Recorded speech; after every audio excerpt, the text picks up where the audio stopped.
Dear Esther, I sometimes feel as if I've given birth to this island. Somewhere between the longitude and latitude, a split opened up, and it beached remotely here. No matter how hard I correlate, it remains a singularity, an alpha point in my life that refuses all hypothesis.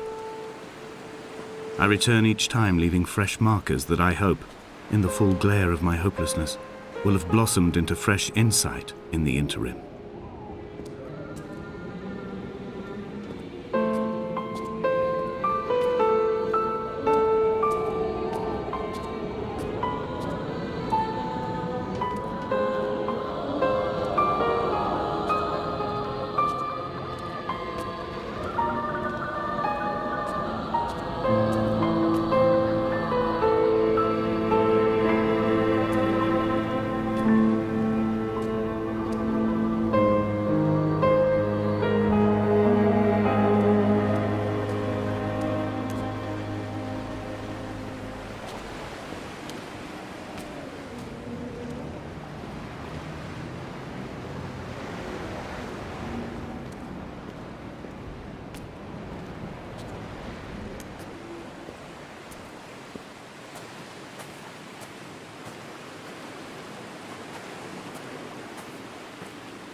Donnelly reported the legend of the hermit, a holy man who sought solitude in its most pure form.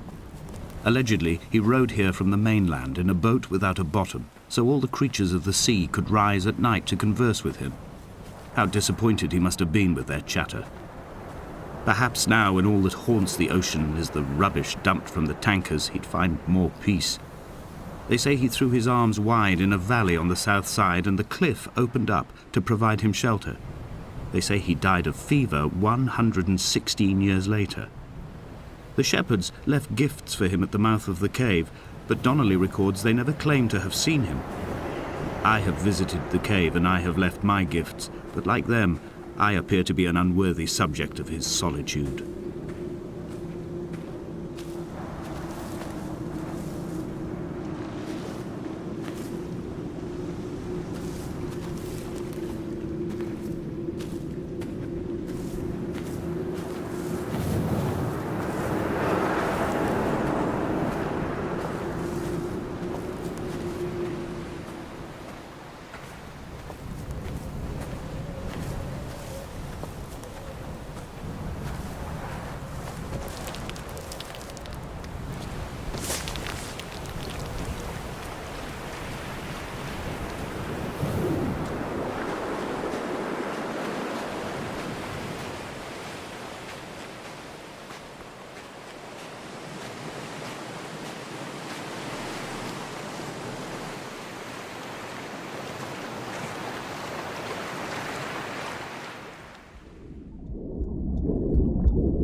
There was once talk of a wind farm out here, away from the rage and the intolerance of the masses.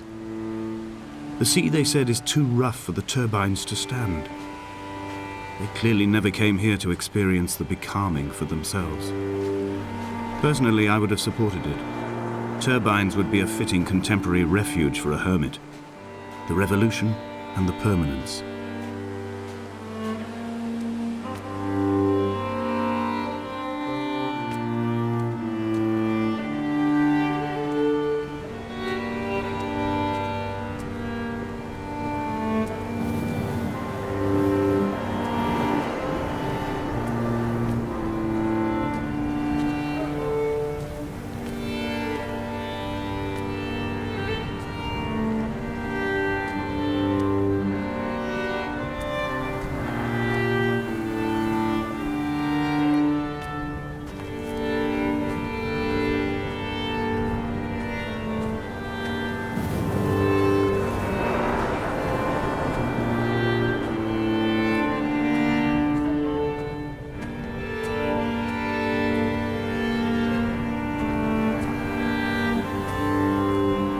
Reading Donnelly by the weak afternoon sunlight.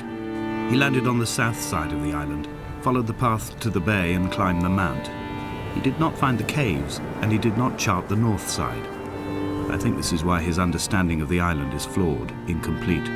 He stood on the mount and only wondered momentarily how to descend. But then, he didn't have my reasons.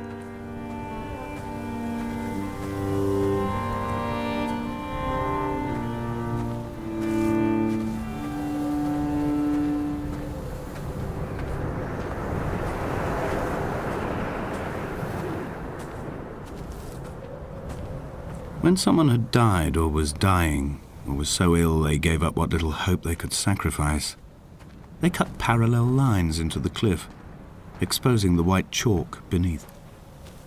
You could see them from the mainland or the fishing boats, and know to send aid or impose a cordon of protection, and wait a generation until whatever pestilence stalked the cliff paths died along with its hosts.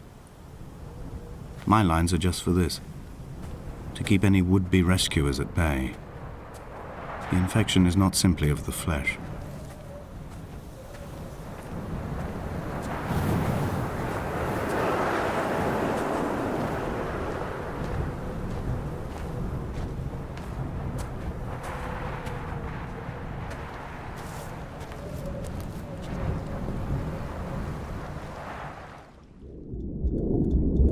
Come back.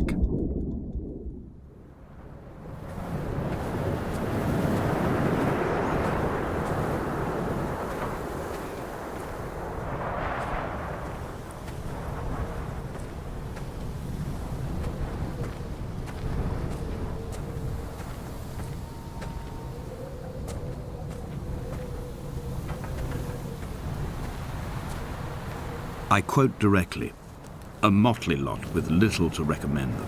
I have now spent 3 days in their company. That is, I fear, enough for any man not born amongst them. Despite their tedious inclination to quote scripture, they seem to me the most God-forsaken of all the inhabitants of the outer isles. Indeed, in this case, the very gravity of that term, forsaken by God, seems to find its very apex. It appears to me that Donnelly, too, found those who wander this shoreline to be adrift from any chance of redemption. Did he include himself in that, I wonder?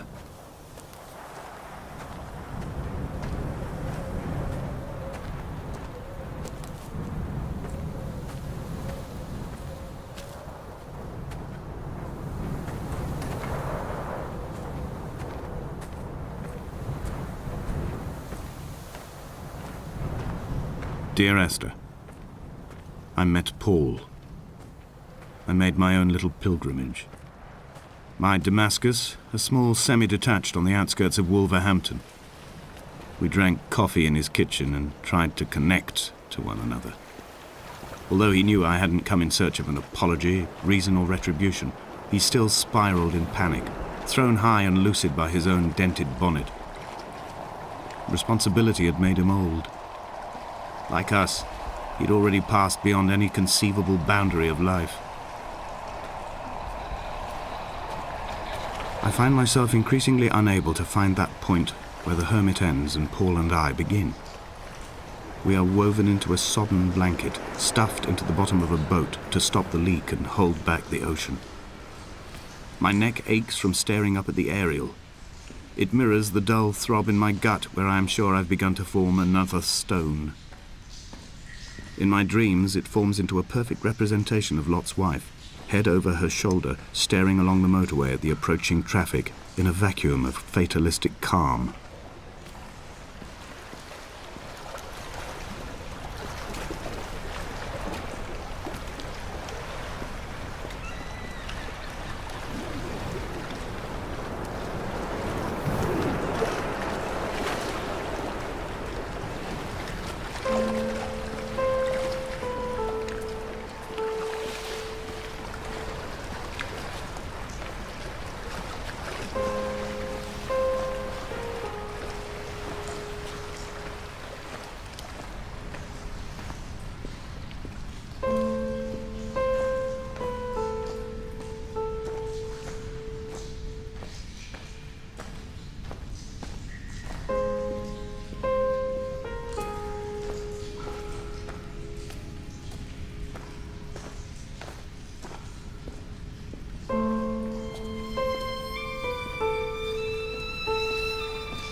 I've become convinced I am not alone here, even though I am equally sure it is simply a delusion brought upon by circumstance.